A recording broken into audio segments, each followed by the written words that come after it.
And like I said, this is an interactive session, so please, oops, trying to get stuff off my screen here. There we go.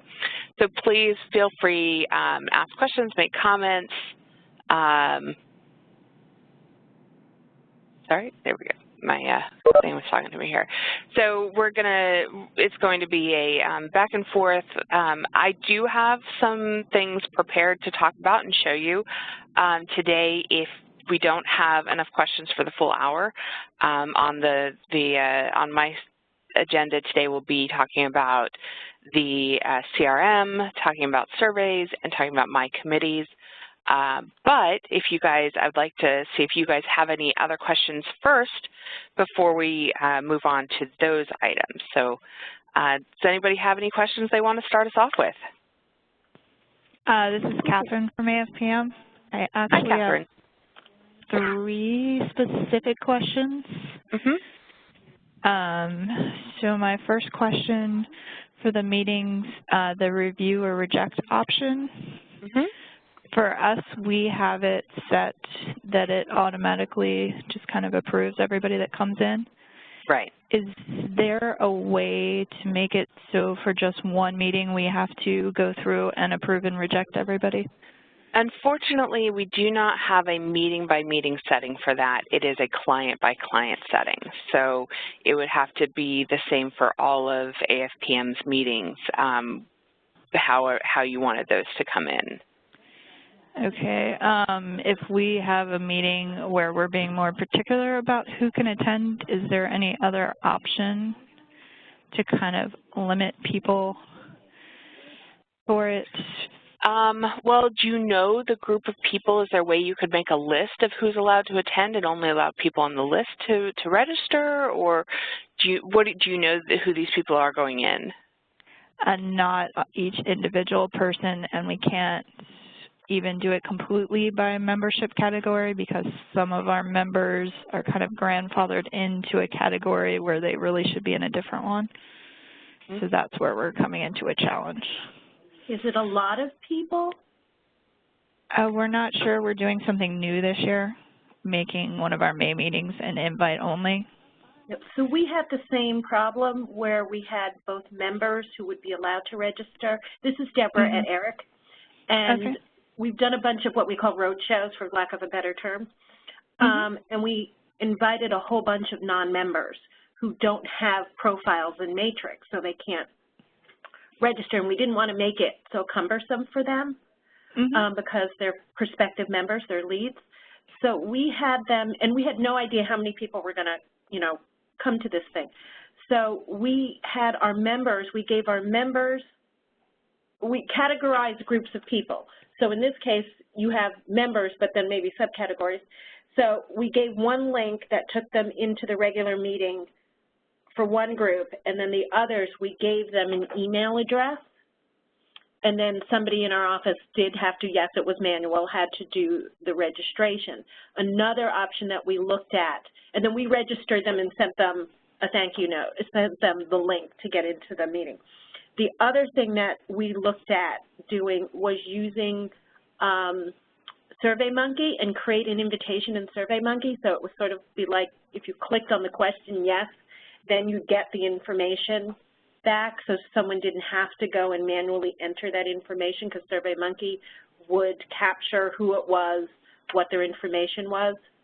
So we got 60 people for that event. I don't know if you're looking at hundreds or thousands. We were hoping for more in the hundreds to thousands. Yeah, for the I know SurveyMonkey AFPM, your meetings are a good bit bigger than yeah. This is a typically 1,300 person meeting. Right. So is it something how you could maybe allow for certain membership types to do it plus people on a list that were the special people or something like that? Or I'm trying to think of a way around it. I know you guys often have multiple meetings going on at once. Right. So we couldn't just flip that switch for, a limited time period. I was thinking about that too. Right. Unfortunately, this is the one that's in May that should open in January, and then we'd have 5 others open at the same time. You know what? I'm going to write down this information, Catherine, because sometimes Tanya can come up with things that I'm not thinking of. We work best kind of when we play off of each other in these kinds of situations. So let me write down this information and see if we can come up with some other ideas. So it is who is it that you're, in general, how would you describe who would be allowed to register for this meeting? So this is what we consider the actual operating company folks. So they would be the refining and petrochemical members, as well as there might be some non-members that would be those type if they were members. Okay. And then my second question kind of is related to this. It's the same meeting. It's just the exhibiting side of it. So we're going to limit the number of exhibitors that can come, and we're going to limit the number of booth staff. So most of the exhibitors would be considered associate members. Okay. There might be some non-members, and then based on a booth size, we're only allowing them to register X number of staff for it. Okay. So now, are you guys using the trade show module in MaxX for this, for the registration of the exhibitors? Okay. Yes. And so I didn't see, unless I'm missing it, if there's a way in the trade show module for them to like name the staff.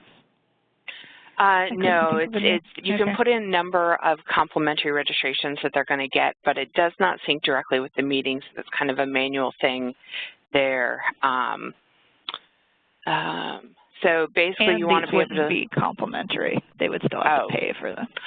Oh, but you only want, because you want to limit it to the refining and petrochemical members mainly. Yeah, we're trying to basically get more buyers to come, because right now the ratio is too high, too many sellers and not enough buyers. Okay. All right, let me ruminate on this. I've made some notes here, and you guys always give us fun, complex questions for meetings. So, well, you guys have very large meetings, so it gives us some details to think about there. So, okay. I have one other question. I know you have 3. Hopefully, yep. Yes. Hopefully this other one is just a that got turned off switch. And apparently before my time, there was a script we had asked you guys to write related to the exhibitors. If they're on the wait list, it should move over points into their point area, and then it also make it so that they don't show as a balance due. And I want to say sometime last year this like stopped happening because accounting is whining at me. So those 2 features of the points and why it's still showing as a balance due. Okay, so points is something that's custom for you guys, so that's something that we'll definitely look into and make sure we didn't lose somewhere along the way there. So let me look into that, and we'll see if somehow we lost that functionality there and get that back for you. Okay. Okay. What about if they're left on wait list showing a balance due? Is that something? Yeah.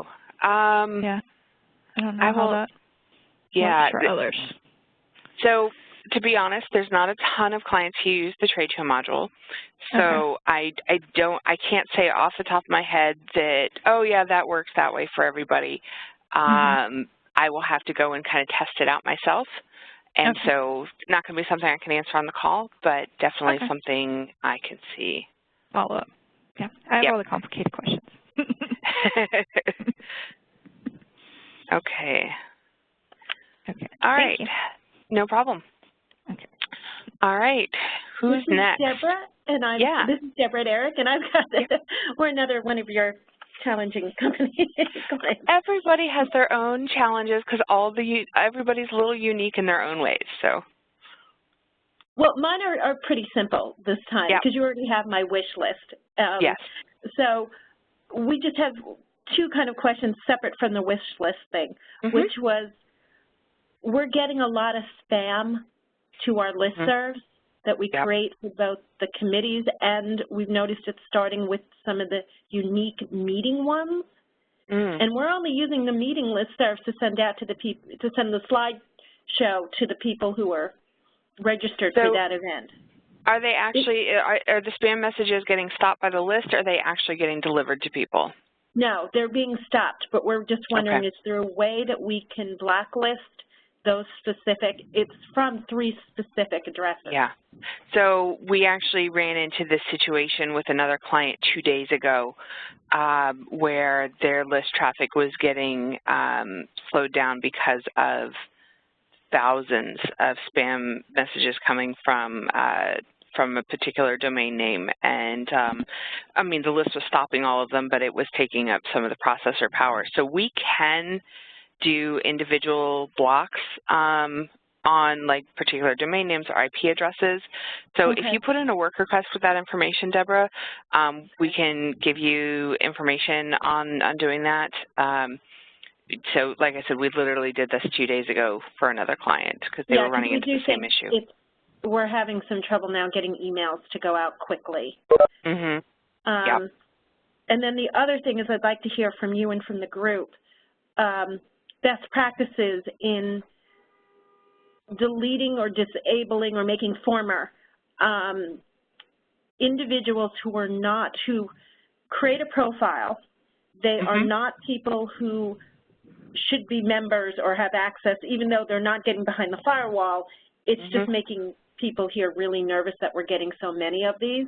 And we have somebody who we think it's from a foreign country, and they've created a profile. So we want to know the best practices of getting rid of that so that they're not even still in our system, because now we're pulling non-members and they're showing up in the non-member list. No, I see what you're saying, so sometimes you do need, there's some non-members who validly come in and need profiles for buying products or meetings, which you guys don't do a lot for non-members, where some of our clients do more with non-members.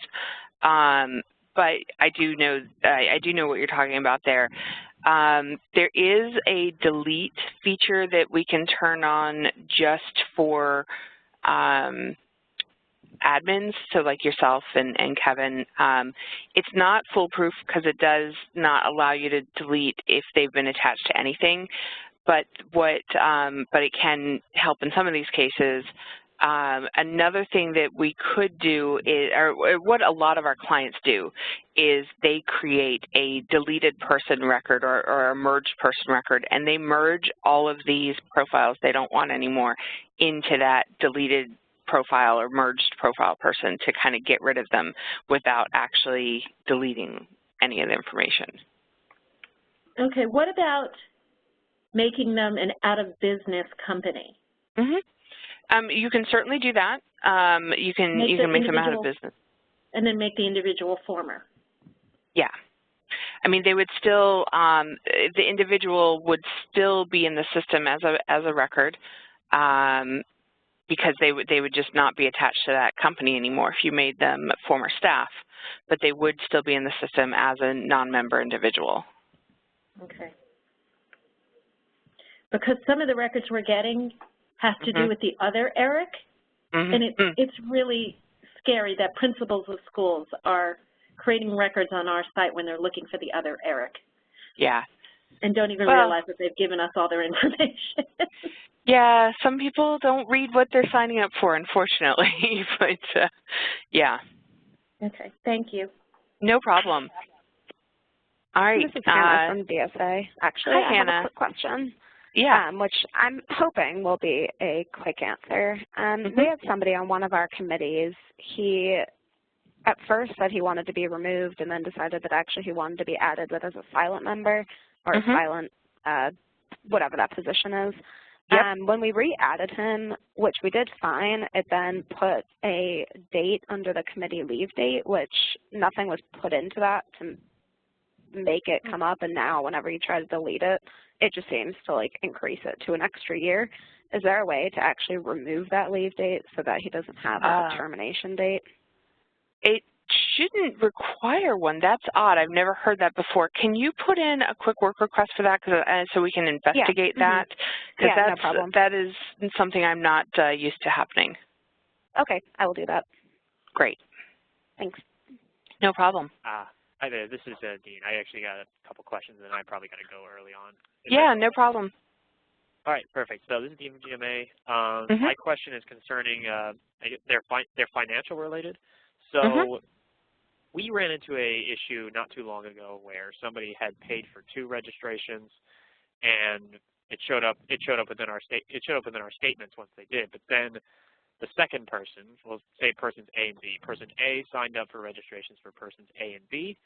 Person B then went and registered for himself. Now, in my experience when looking at the user interface section is that, if a profile is already signed up for a registration, it stops you before you proceed any further through registration because you've already registered. So I wonder, we've already issued the refund, we've solved the matter at hand. I just want to know what precautions maybe we need to take in order to make sure that this doesn't happen again. Yeah, so sometimes that happens when one's already in progress when the other one starts, so they kind of get past the point of where it stops them from creating that second registration. That's the only time I've kind of seen that happen, because normally they will not let them start a second registration if that person's already registered for the meeting. Or actually, I take that back. The one time I saw that happen was when it was when they went back and they changed out a person who was already registered for somebody else and made them, they basically replaced a registrant with another person, therefore making somebody registered twice. Do you think either of those may have happened in this case? Possibly. Maybe there was some communication on their part where one said, I'm going to register us for it, and then the other thought that maybe he was going to do it for himself, and then maybe as one of the registrations was in progress, then the other, person B in this case would have started it as well, which means there was no way to catch that then. Because the one other time I've heard of this happening, it took us a while to actually be able to replicate it ever happening at all, because every time we tried it wouldn't let us, and we tried a million different ways. So it's very hard for this to happen.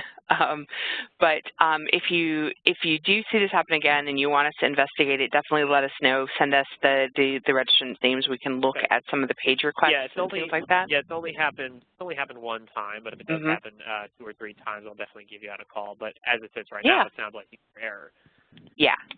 It definitely should stop them, but there's tiny little window apparently, and that there's actually already an item in there for this from the one other time that I know it's happened. So hopefully even that window will get closed. They got that thin window.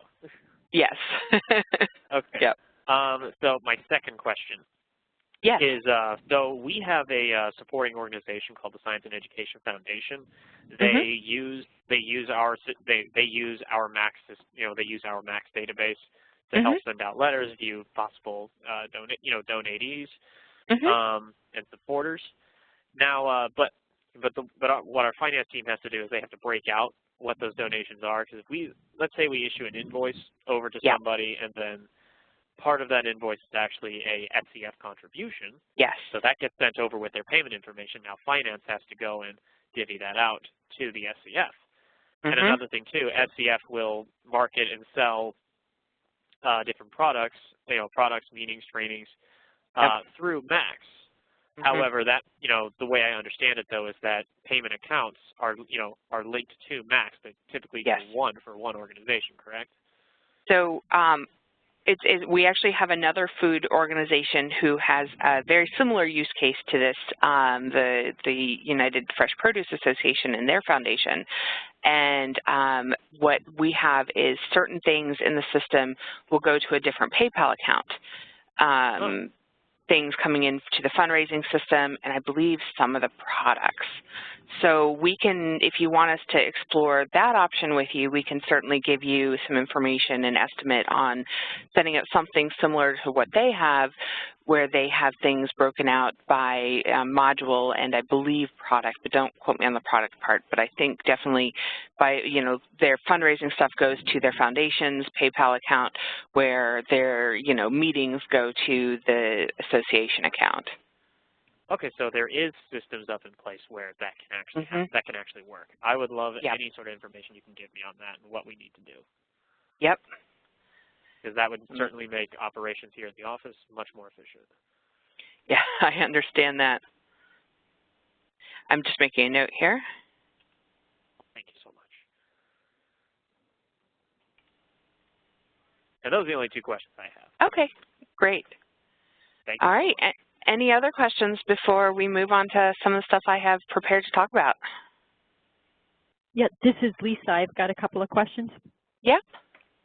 All right. So we use survey for our nominations. And so last year was the first year that we did it. Everything is time stamped. Is there any reason that I just couldn't use the same form that I developed last year? Well, what you should probably do to kind of separate it out is you can copy a survey here on the front page. If it's still an open survey, there's a copy link, and therefore you don't have to do all the setup again, but it does break it out into your separate nomination forms. So you have your 2017 nominations, your 2018 nominations, and it keeps them separate that way. Okay, yeah, that'll be really quick. Yeah. All right. So my other question is, I've got people that register for one workshop and then write to me and say, oh, I'd rather go to this workshop. And is there any chance to develop a tool that you can just select the person and move it over? You know, you're definitely not the only organization that's asked this, and it's actually surprisingly more difficult than it sounds to do that in the back end. The easy thing, which we've already done and already have in place, is person A registers for this meeting, and now the company says, no, we want company, member B to go instead. That's easy. That's in place. What you're talking about is also not as common, but still common, which is, person A comes in and says, I want to register for this workshop, and say, oh, no, wait, I want this date instead, which is a totally different meeting in Max. And then so you have to cancel the first registration and then move it over, and then you either have to cancel the payment or move there, or kind of do a crazy discount thing. So I definitely know what you're talking about, but it isn't as easy as it seems like it would be to develop, but I will definitely mention this again. It comes up periodically from different clients having the same situation. So, because now that's what I do. I create one on the back end, and then in all my cases they've been like paid by credit card. So what I do is I have to do an offline like cancellation, and then I bring that same information and do an offline addition. Yeah. And so another question I have is if we ended up canceling one of these workshops, like the new one that they went into, would I be able to go back to the original registration, do an uncancel, and then cancel the credit card, or would I have to manually send them a check at that point? Yeah, I mean, you would be able to, as long, actually, you may not even have to uncancel it, but as long as you took out whatever you did to allow for it to not have a negative balance on that first one, then you'd be able to refund that first one. Okay. Yeah, it just gets more complicated the further down you go with this. Right. So, no, and I definitely know what you're talking about, and you're definitely not the only one to encounter this, so it's something that I'll make sure that gets mentioned again. Thank you very much. You're welcome. All right, anybody else? All right. Oh, I had a chat message here. Let's see. All right, so we want to talk about, we've also had a request in addition to CRM for sponsors and business intelligence. So, okay, so let's talk about CRM first, because this is something that is free for everyone now, and people may not realize it. People may not have checked it out. Definitely want to talk about it and show you kind of what you can do with it. There's two major functions for the CRM module: tasks and leads. Leads are always going to be tied to either an individual or an organization. Tasks can be tied to a lead or they can be on their own. So let's explore this from an organization perspective. So I'm going to go to the Acme company, who is one of our favorite organizations to test with. And you'll see over on the left-hand side here, there is a CRM option in the menu. And when it pulls up here, I see all of their open leads. And when we say leads, these can be leads for anything. So they're possibly going to be a meeting registrant for an upcoming meeting. You might be wanting them to serve on a committee. They are in the applications to get a grant.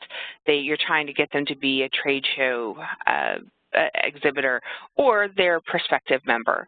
So these are kind of some of the things that might be leads in the system. And you can see immediately any open tasks that are there for that lead. You can see here, follow-up on meeting brochure is assigned to John Smith, and it was due back in April. So you can kind of see at a glance here what tasks are still open. So what does it mean to add a lead? So when we add a lead here, first thing it asks us is what modules it's going to be a part of. Now, this is something that's customizable by you. We give you all of the modules that you have turned on in MatrixMaxx. So usually memberships, meetings, if you have fundraising, sponsorships, all of those are in here. But then you can add custom quote-unquote modules for things that you want to, basically categories of types of leads. So like grants is not a thing in Max, but you can add grants as a module, and that happens up here. I'm going to open in a new tab. In the admin section, the edit CRM options. These are some of the things that you can edit yourself. So you can add additional modules. So you notice the ones that kind of came with it because we have those modules turned on are here, but then the one I manually added, I can edit or delete. I can add a new option. I can reorder it. Other things that you can customize are phase, and I'll show you where those come in on the leads, but we give you these 6 out of the box, which are some kind of standard moves management phases. But obviously you guys may have a totally different set of phases and may want to have those instead. So you could customize those. And then probability. Now, you know, your probability may be cool, warm, and hot. Or it could be these percentages, or it could be A, B, C, D. However you classify probabilities, you can customize that here in CRM. So if we go back to where I was adding that, I'm going to select for the module that they are a prospective sponsor. And the next thing it does is want to know what goal. Now, if it's one of the modules that come out of MatrixMaxx, it's going to say, so because I chose sponsorship, it shows all the open sponsorships in the system. There's only one, so I do that. Now, if I had chosen grants, which is a non-Max module, it just gives me an open box where I can type what the goal is in this case. But I'm going to say sponsorship, and they are a possible sponsor for the 2018 Leadership Forum. And then what is the phase? Again, these are customizable by you, but as it moves through, you can change the phase here. It's active. Is this reported as a success? And we just kind of leave that definition of what a success is to you because it may be completely different for you versus another organization. And who is the staff owner? So who here at the organization is the owner of this? So I'm going to put John Smith and, you know, say that Jana Marks is a helper. And then who is the contact at the organization? So in this case at Acme, say it's Roger Acme. And then all of this is optional. You know, if there's a lead source, here's that probability. So we can say that, you know, this is a 50-50 shot. Is there an anticipated close date? Do you have an amount with it? I'm going to save it. So once we've got it in the system, it gives you this open related tasks area. So you can add tasks from here and you can see any ones that are open. You can also easily change the phase. So, okay, it's no longer in research. We're now moving to strategy. Here is my research, blah, blah, blah, you know. So now if I scroll down here to the comments section, you can see that it added that as a comment. I'm logged in as John Smith. So John Smith changed the page to strategy and said, here's my research, and, you know, put all of the comments in here. So you can see those comments as they come in to this lead. I can also add a related task. So I want somebody to have something on their tasks list related to this. I can say this is related to sponsorships. Call Acme regarding deadline, something like that. And I give it a due date at the end of the month. Send a tickler email. So if I check that, it's going to ask me for when I want this email to be sent. I can say who it goes to. It'll automatically send an email to whoever I want to remind them of this. The requester is automatically filled in as me, but I can put somebody else if it was somebody else. And then I can choose which of the members of the association this is assigned to. So I'm putting it in to remind myself. So I'm going to put it in by me, assigned to me. I can also make it so that it notifies the person I assigned it to via email. And then how do I want to relate this task? So by default, because I came from the lead, it's going to relate this task back to that lead, CRM lead right here, Sponsorship 2018 Leadership Forum.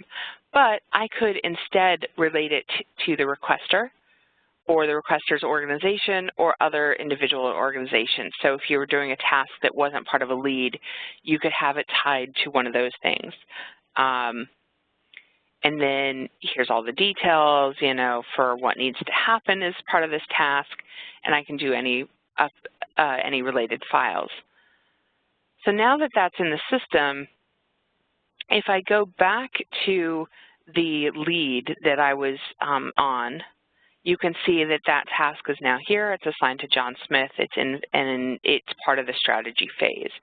So, you know, you can see that this is a good way that you can track efforts for different things through your system or related to certain organizations. You can also put in leads for individuals.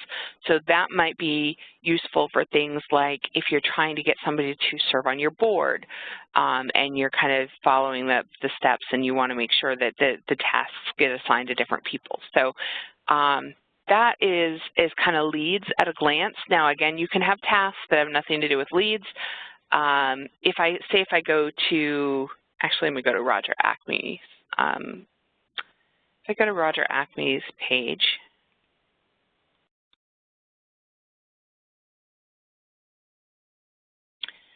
I can see here that he has 3 tasks associated with him. And if I click on this, oh, come on.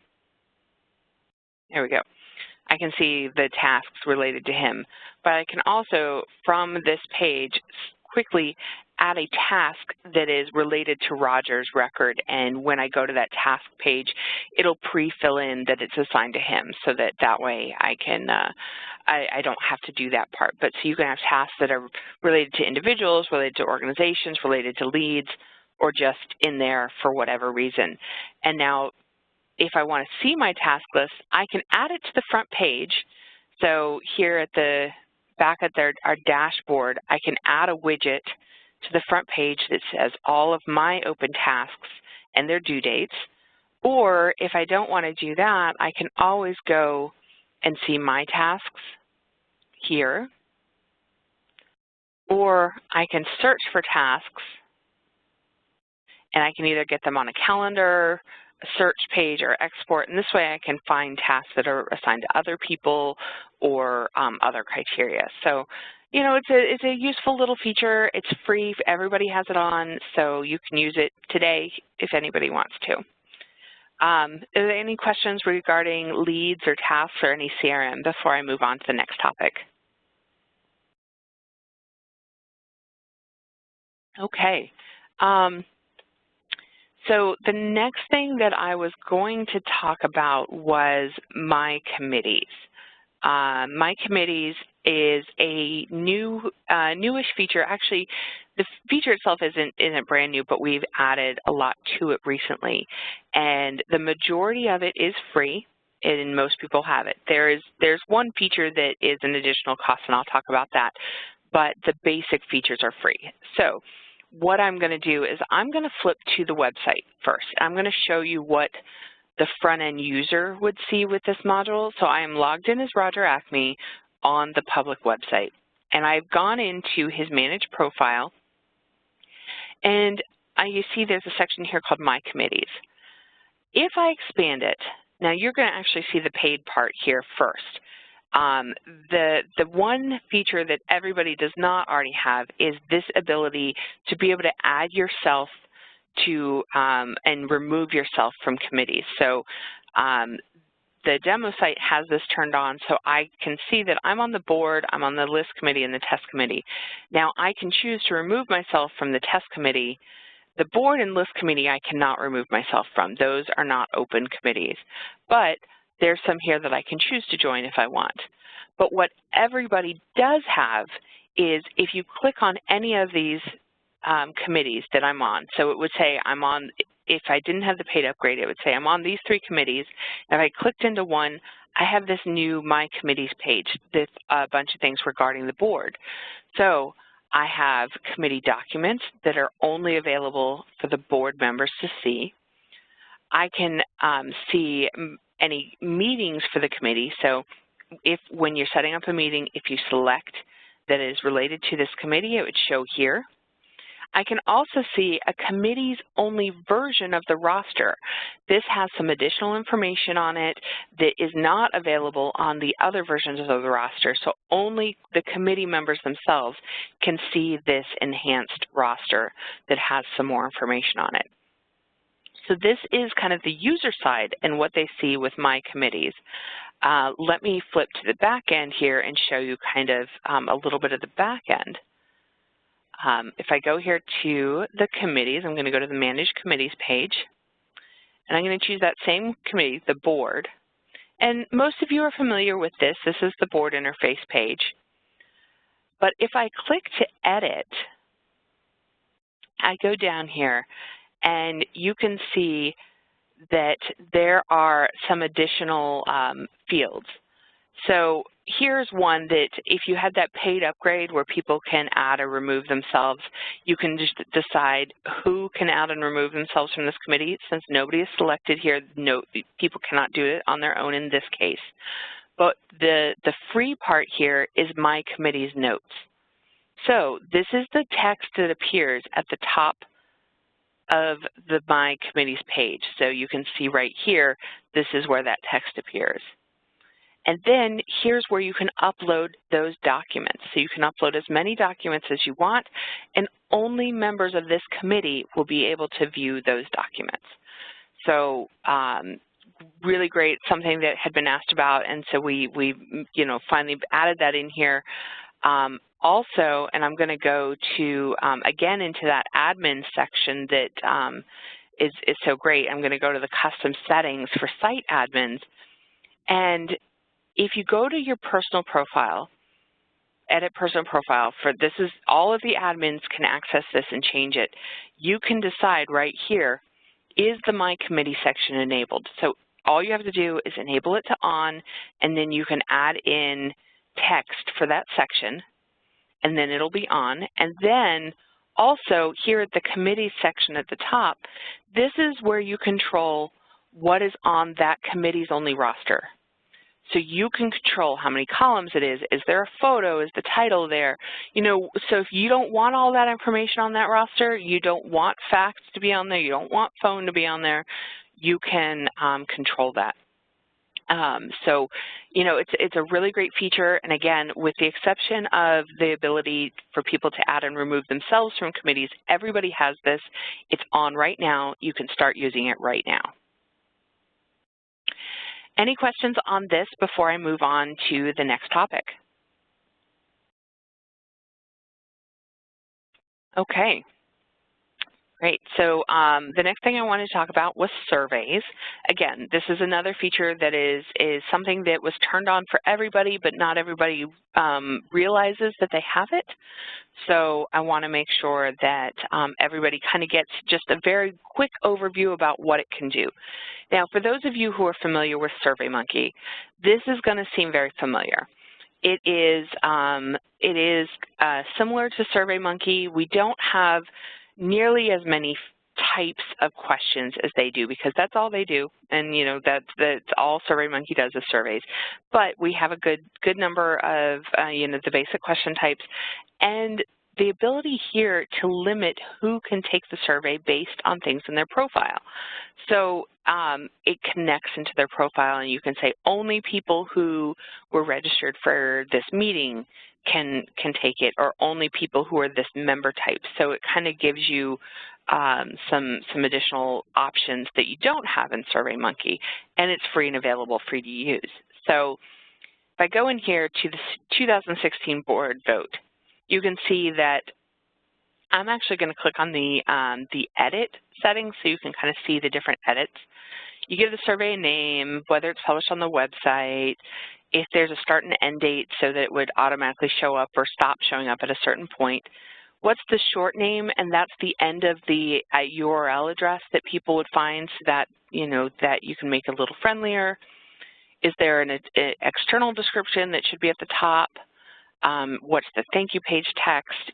Basic stuff you're used to seeing on these kinds of things. And then, are the responses to remain anonymous, yes or no? So if it's something like, a feedback survey, you may want to allow people to remain anonymous.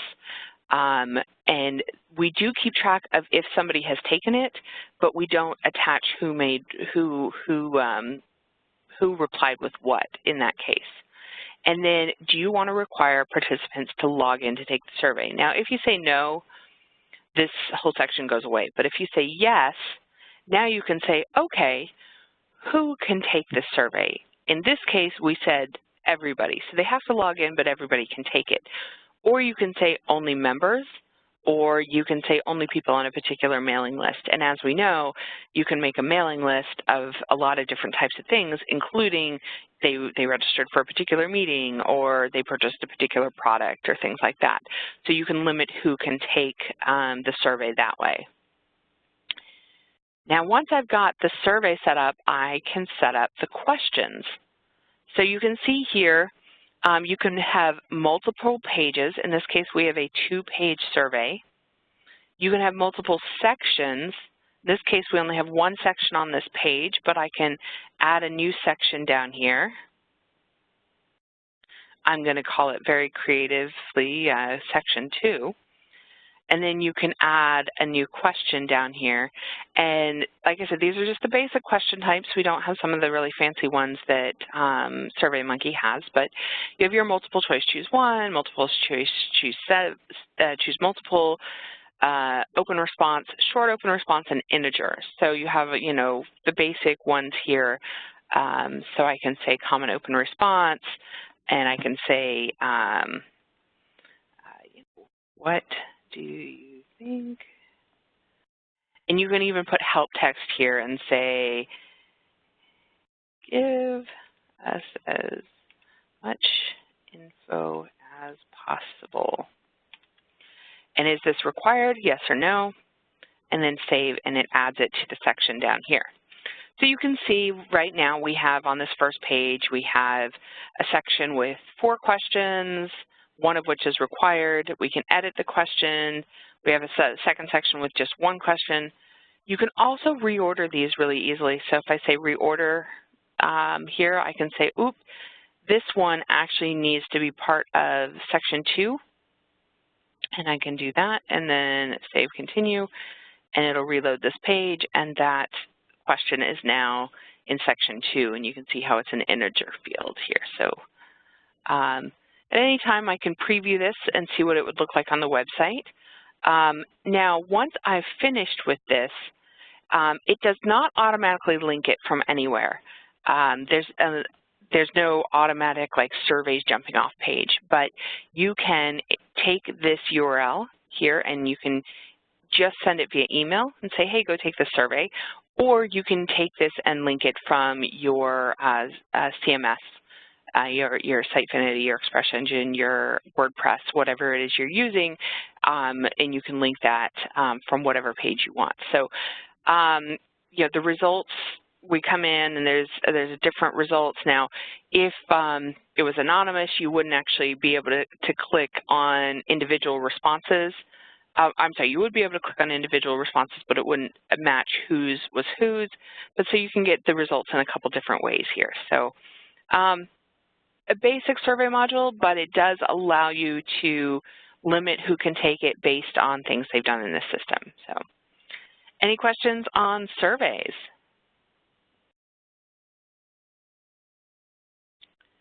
All right. So we had a request to talk about sponsors and business intelligence.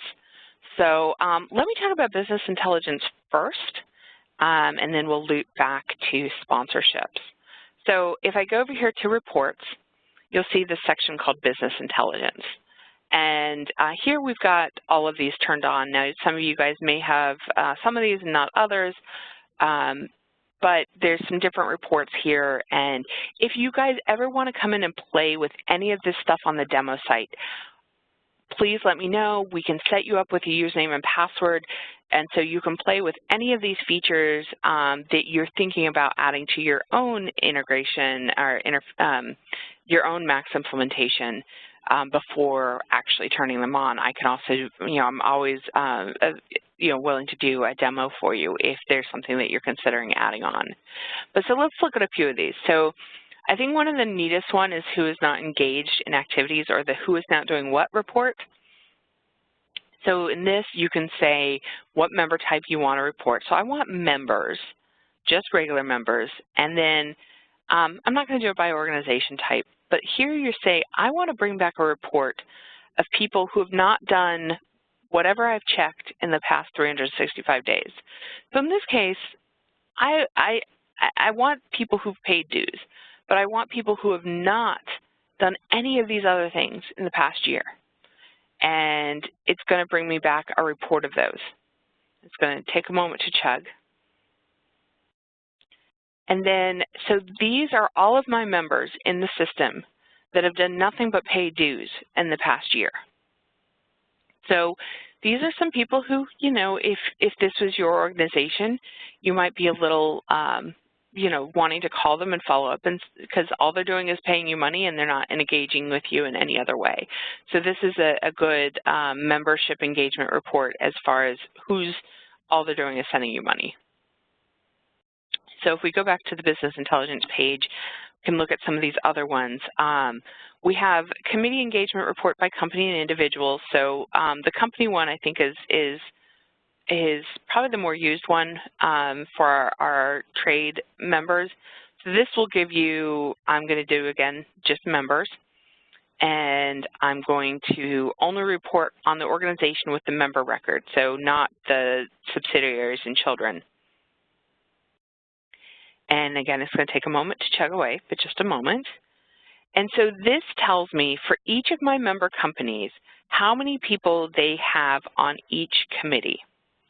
So this will tell me, oh, look, ACME's got 6 people on committees. University of Texas at Tyler only has 5, you know, has 5, which is still respectable, but then all these people have nobody on the committees. So, you know, that might also be a measure of engagement and who is not engaging with the organization. So, and then we also have participation across all members, which goes into some additional things in addition to committees. But it's very similar to that report we just looked at. So this also talks about, you know, does their membership type and size code and how much they've paid in dues in addition to all the committee information that was also on that other report. So it's just kind of a little bit expanded. If I go back, the last one I'm going to show here is the member engagement calculator. This one you have a little bit more control about how it comes out. So again, I'm just going to do members. So it remembers what I did the last time I ran this, so it kind of already has it brought up. I don't have to redo it every time. but I can say I want a section about the board, and in this I want to do the board and the safety committee. And how I add additional things to this is, you know, I start typing that, I do find, it finds any committees that match the word board, and I can add them to the list that I want to report on. Now I can report them separately or together in a row or both. I can also, here I've chosen a bunch of meetings I want to report on, important lists I want to know if they're members of, and products that they've purchased. Now after all that, I say I want this formatted in my browser. You can also have it formatted in Excel if you think it's going to be bigger and you want to use it for other things. But what this does is based on what I put in, here's that board list, and it has all these together because I told it to do it together, and it says ACME has 3 people. Here I had the meetings report separately. All those meetings I put in, it tells me how many people it has in those important lists. So it calculates based on what I said was important and what I want to be calculated here. So it's, you know, it can, I know a couple organizations who definitely either used to, that used to do this manually, so this is a way to have it kind of done for you. All right, any questions on on business intelligence? Janet, will it look at the MailChimp list? So it looks at the MatrixMaxx lists, and if you're syncing those together, it should be the same people.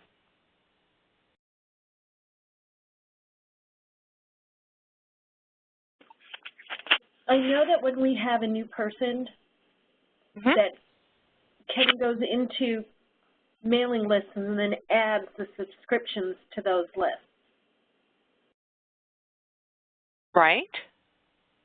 So will the business intelligence pull from those lists?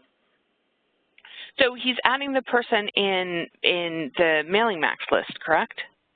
Well, he goes into the MailChimp list under communications. Yes, yes.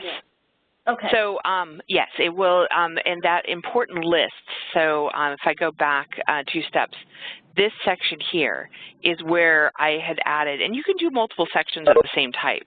So I can say I want another communication list here. So I can show you how we create that. So you can, oh, that's communications. That's even another thing. That's actually not what I meant to add. I meant to add individual lists. But so you can say here, you know, what list you want. And you can combine different words. So here I've put these different lists on here. And now I also want to add a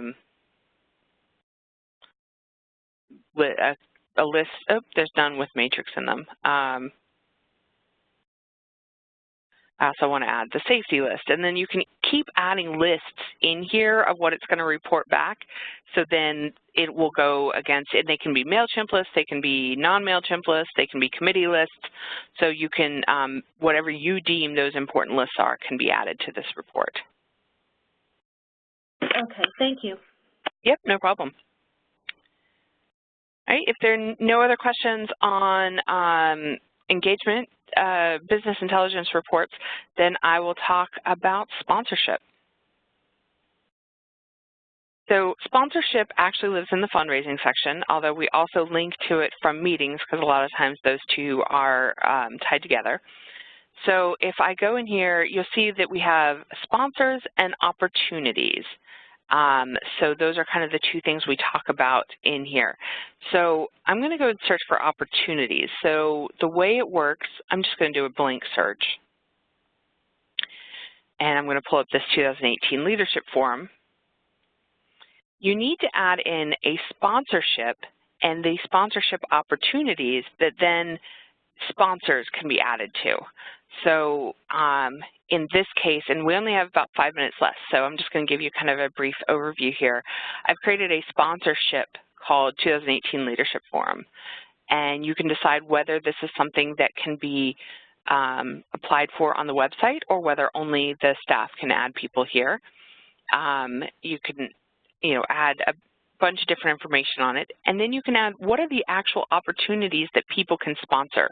So in this case, it's the opening breakfast. You can also say the tote bags and the name badges. What are the different things that can be sponsored here, and how many can sponsor each thing? So you can have one person for the opening breakfast, 2 people for the tote bags, 1 person for the name badge, whatever you want. And then what is the value cost? So in this case, it's $5,000. But it doesn't actually create an invoice for that $5,000 until we add a sponsor to it. So we've got all these opportunities in, we've talked to somebody on the phone, they've decided, okay, I'm going to sponsor this. So you can either send them to the website and have them go and fill out the information there. There is a website component to this, or you can add it yourself. So we can say here, I'm going to say, I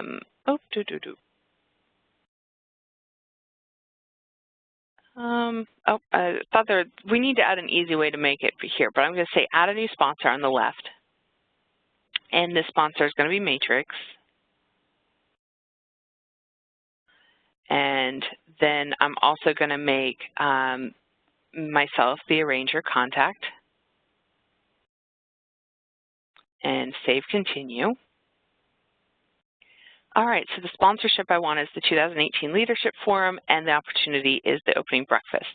Now, what is the actual amount they're paying? Because we know that while it may be a $5,000 value, a lot of times there's the haggling and finagling that goes on. So they're actually only going to pay $4,500. And is this an in-kind based sponsorship, yes or no? And do you have a source? So once I add the sponsor in here, now it creates the invoice. So the sponsor is Matrix Group. It's created an invoice for that $4,500, and you can apply the payment and do all the things that you know about in MatrixMaxx to, you've seen this kind of page before with memberships and meetings and things. So it's very similar to that once you get to this point. So that's sponsorships in a nutshell. If you want, we can go over that more in detail, or I can give you the username and password to play around with it if anybody wants. All right, so we're just about at noon. Did anybody have any additional questions or comments or anything else before we depart for the day? Janet? Okay. Yeah. If no one else has a question, I just wondered, how should we deal with supplemental dues? So it's an additional dues that's voluntary that people are giving us. We're getting more of those. It used to be 1 a year or something, but now it's going to be more than that. Well, since you guys do not do dues through the website, since you guys do dues manually, it's probably going to be best for you to use the apply additional charges.